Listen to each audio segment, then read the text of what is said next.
With Halloween a stone's throw away, let's dive back to Reddit to find the most chilling stories ever posted. Don't forget to subscribe and hit the bell notification so you never miss a creepy story. Pokerface. This happened in Antioch, California. It was around 2 a.m. I was at a friend's house, safe in warm, sheltered suburbia. We were having a lot to drink, chit-chatting, enjoying ourselves. Of course, when you're having fun, time hits the fast-forward button, and those few minutes turned into hours. I had too much to drink. My friend has a bit of an abrupt bedtime, so I had to dodge out early, still intoxicated. I felt too shameful, thinking I'd be asking too much to stay in his house to sleep off the drunkenness. I suppose he was either too rude or too drunk to consider it himself. Whatever. Sometimes a little inconvenience makes you appreciate everything else. I needed about another hour or so to sober up and drive back. As fast as time passed during my stay, I decided to drastically slow down as soon as I stepped out of his house. It was a cul-de-sac area, a concrete jungle with the stem of the street breaking into a fork. Alongside the road, my car was parked. The only street light that worked was in the middle of the cul-de-sac circle, about 80 yards away. I stumbled towards my car, produced my keys, felt the metal line up, opened my door and shifted the back seat. Because this was a dark, strange and unfamiliar neighborhood, I took the leftover newspaper and my sweater in my back seat to cover myself up. I was a little scared. I wanted to camouflage myself and not just be some guy awkwardly sitting in his car waiting for time to pass in order to drive home. I couldn't fall asleep. The uncomfortable feeling of a cheap backseat bed enshrouded in darkness didn't make the chance of slumber easier. It felt too ominous, and of course my mind began to wander. I thought the worst case scenarios, like how the police would shine their lights on me through the window, or a drunk driver hid in my car, and wait, in the distance, about 100 yards away, I could hear footsteps approaching. The gravel scuffed with each step forward, growing in proximity, but periodically taking stops. I wondered why until it made sense in my mind. Whoever it was probably looking through cars carefully, with the intent to steal one. I couldn't recall how many cars were on the block, but I counted 3 full stops until he was at my window, breathing. I froze. There was no more than 1 foot between us. The car encapsulated me as I lay hidden beneath backseat clutter, forming myself into an object, trying my hardest to be unnoticeable, unmoving, and simply not there. I see you, said a 40-plus-year-old man in a perverse baby tone. Imagine when you were playing hide and seek, and one of your friends tricks you into coming out. He said it in that tone of voice, as if baiting me, like he was questioning whether the clutter in the back seat was just clutter, or a person. I didn't want to move or check the window. I remained clutter. Give me an Academy Award. My body reacted by minimizing my breathing so much that I felt paralyzed. I dare not look, my eyes fixated on the back of the passenger seat. I didn't blink. I didn't move. I didn't breathe. My heart was pounding so hard it shook my body with each throb. He circled around the car. My ears didn't fail me. I heard the steps. I felt like I was part of the car. I could feel him touching the trunk as he carefully pressed down on it, as if to test the alarm, as if to test me. I was in the middle of fight or flight. I couldn't do either without elevating danger. I was frozen and hoping to God he was bluffing. He circled the car again. The door handle to my right jiggled. He was pulling it multiple times. "I see you." Same tone, but more agitated and stressed. More convinced that he was trying to make the clutter move, revealing itself to be of his expectations that it was me. My muscles tensed like a cow before slaughter. That had to be metal against glass. Take a penny right now and tap your window. A crowbar, a knife, a rock, a gun. My eyes fixated on the seat in front of me, never averting my gaze, like he was.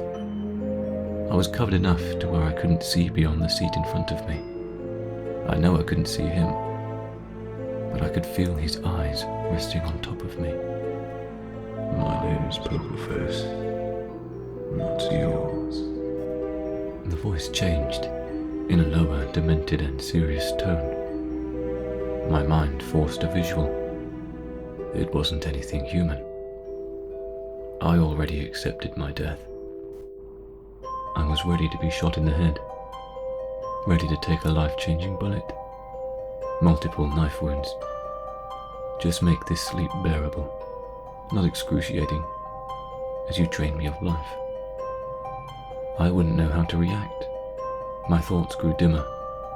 I imagined my friend waking up the next morning, after a calm night of safe and sound sleep, only to discover my mutilated, defiled and bloodied body hanging outside my car door. It was then I heard nothing but my own heart. What was this person doing now? Just staring at me in the middle of the night, talking to me, or a messy pile in the back seat? Time froze. The footsteps were being swallowed in the distance. Thank God he left. I waited another hour until the sun showed hints of itself. I jumped in my front seat and bolted out of there, wide-eyed and sober. The mask. This encounter happened to me a while ago. I couldn't share it for a long time. For some background, I live in the country in Ohio, down a long drive. Fields on two sides, woods in the back. I'm about a mile away from town, so if I need police, I have to call the sheriff. I live with my husband and boxer. The night this happened, my husband was getting some overtime at the factory. It was a Saturday, and he was working third shift. I'd spent the evening at my parents' house, and didn't head home until around midnight. I stopped in town at a 24-hour gas station to get some drinks, chocolate, and beef jerky for my dog, Aliza. As I exit the gas station, I get this feeling that's so strong, I just look around because I know someone was outside with me. Over to my left, about 20 feet away, is a girl in a really cute little dress with a horse mask on. We stared at each other for a minute before I hopped into my car and quickly pulled out onto the road, almost hitting a light pole as I belatedly checked my back seat for danger. That was unnerving, but I was home just a few minutes later, giving Aliza jerky and eating chocolate and watching TV. All of a sudden, my dog takes off down the hall to the back porch barking and growling and attacking the window. I run in there afraid a window is going to get broke again. Aliza broke a window trying to get a coyote once already, and I stopped dead in my tracks. There, standing at the window, is a horse mask. Again, we stared at each other. I looked over to the back door. Was it locked? Shit, I couldn't remember. Horse mask looks over at the door. Slowly, I walk over to it. So does horse mask. We both reach for the knob. It was locked. Horse mask looks behind her, and for the first time, I look around my backyard. There is a guy in a horse mask too. I'm like, okay, this is enough. I'm calling the cops. I got Aliza and shut the door to the porch and went to the living room, to get my cell phone. Of course, I left my phone in the car when I carried my stuff into the house. In my car, that's in the garage. My dark garage.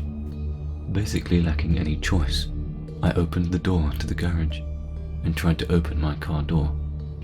But guess what? I must have locked it and I didn't have the keys. I crept back into the house. No sign of Aliza. No horse mask in the backyard that I could see from the kitchen window. I grabbed my keys and got the phone.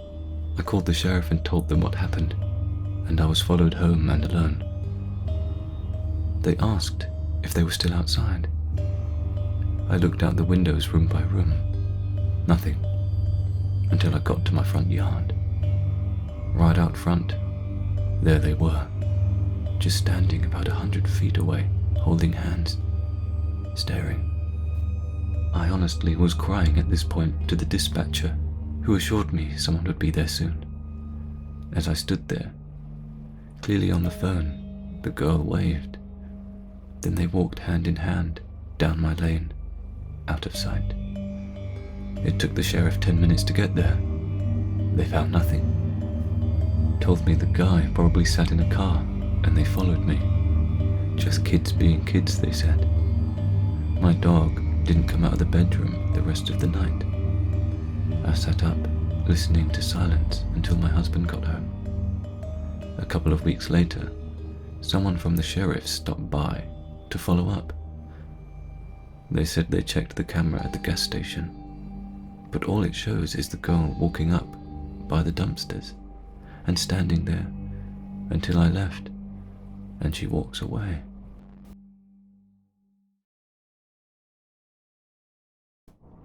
Tape recorder. My friend suggested I share my story here, and I finally have the time to type it out. I don't know if it exactly meets the standards of this outlet, but it definitely is the scariest experience I've ever had. Here goes. At the time, I was 10 years old and lived in a small coastal town in Newfoundland that was littered with large forests. Almost every house had acres of forestry behind it, which itself was very beautiful. As I am now 21, I live in a bustling city in Alberta. I do find myself missing the setting in my old backyard every once in a while, but it's usually accompanied by the unsettling memory of what I'm about to recount. By the time I was in grade 4, I was already trusted to be at home by myself, as my mother went out to visit my grandmother and aunt, who literally lived a few minutes down the road from us. I was happy to have such a privilege. I was an only child and my father worked in another province, months at a time. So I was very lucky to have this opportunity. It usually meant late night movies and video gaming, and on the odd night exploring the forests. This night, I was exploring said woods. I usually never went too far in, usually up a large rock formation I liked to climb and look out through the trees in all directions. The house was always in sight, so I never felt scared or frightened by being there. It felt like my own private place that I could enjoy. So as I was scaling the rocks to sit in my usual spot, I suddenly started hearing a sound from further in. A sound that wasn't natural at all. Crying. Faint crying. It sounded like a child, maybe even an infant, crying relentlessly. I was more puzzled than scared, since crying was the last thing I would have expected to hear in the forest. I must have listened for a good few minutes, convinced my ears were playing tricks on me. But in fact, it was crying. In my mind, I imagined it was a young girl that somehow wandered too far into the forest and needed help. I considered going back to the house and calling my mother to help, but then worried that the girl would wander further in beyond earshot. I decided to try to locate the sound myself. I made my way hastily through trees and branches, trying to figure out the exact direction the crying was in. It definitely wasn't easy as I thought, and it was a matter of trial and error to even make sure I was going in the right direction. One thing I never realized as I was doing all this was how consistent the crying was. No pauses, no words of any kind, just non-stop sobbing and wailing that had no end. What I did notice was the closer I got to the sound, the more metallic it sounded to me. I eventually reached a small clearing that had only a few small trees and bushes and nothing else. I'd never gone this far in before, so this was the first time I had ever seen it. When I made my way in, it didn't take long for me to find the source of the sound. A grey tape recorder, one of the biggest I'd ever seen, was peeking out of the bushes, and the crying was coming out of the speakers. This really disturbed me, as I'd went all this way expecting to find a real person, but it was only a tape recorder.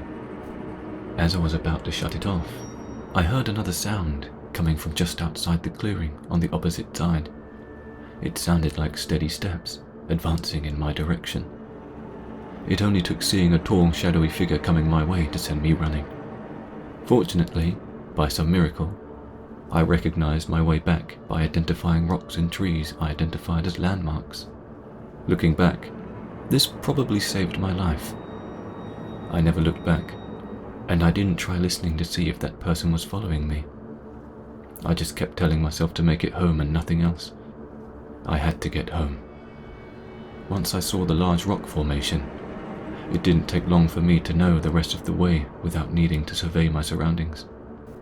I was out of the forest in record time and immediately ran into my house, locking the door and shutting all of the lights off as I went to my bedroom. I didn't want this person to know where I lived, or I'd really be done for. After shutting the curtains of my window, I peeked out through them as discreetly as I could to see if whoever had been out there had actually managed to keep up with me. I didn't see anyone, but I stayed by that window for a good hour, waiting for something to emerge out of the forest's shadows. But nothing ever did. After that, I went straight to bed. I never did tell my mother about what happened that night, and I also never was able to go back into that forest again. Holodomor. My great-grandmother was born in 1913 in Ukraine. In 1932, when she was 19, something called Holodomor took place. Extermination by hunger. This was recognized years later as genocide on Ukrainian people by the Soviet Union. Millions died, and as you might expect during a famine, cannibalism became rampant. It wasn't unheard of, great-grandma told me, for families to kill the youngest child in order to eat. As time passed and the famine ended, things seemed to get better, but food was still scarce. It cost a lot just for basics: milk, eggs, bread, etc. It also took a lot of time, as these things weren't easy to find. Though it happened less, great-grandma was certain that people were resorting to easier, more sinister methods to obtain food. Great-grandma was pregnant with my grandfather in 1936, and she wanted fresh vegetables desperately. Sort of a pregnancy craving, I guess you could say. So out she went, trekking up and down the streets. It looks like she wasn't going to have any luck until... "Lady, you need something?" It was a small boy, about 8 years old. His cheeks were unusually full, she remembered. Most people those days had cheekbones that looked like they would poke out from your face at any slight pressure. Great-grandma told the boy she wanted vegetables, and his chubby face split into a grin. He knew just the place, he told her, and gave her directions to a hovel a few blocks down. She was wary but determined, so off she went. The hovel smelt like slaughter. She didn't think anything of it. Maybe these people had a lot of food, and she had struck a gold mine. Perhaps they would take sympathy on a pregnant woman and not charge her an astronomical price for a droopy carrot. When she pushed the curtain, acting as a door, aside and said hello, 3 things happened simultaneously. There was a man with a plank of wood raised above his head coming towards her. She caught sight of a human head lying on the table, causing her to scream, and a woman in the corner shouted, "Stop!" The woman examined my grandmother, frowning at her stomach. "The boy knows we have standards. We don't kill pregnant women. Go. Leave. Do not repeat what you saw. We can change our minds." Great-grandma didn't need to be told again. She left and came to America years later to start a cannibalism-free life. I still wonder what would have happened had they not noticed she was pregnant.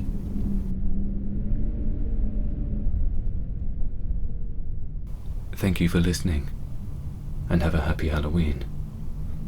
Don't forget to find me on Twitter if you have a story you want narrated.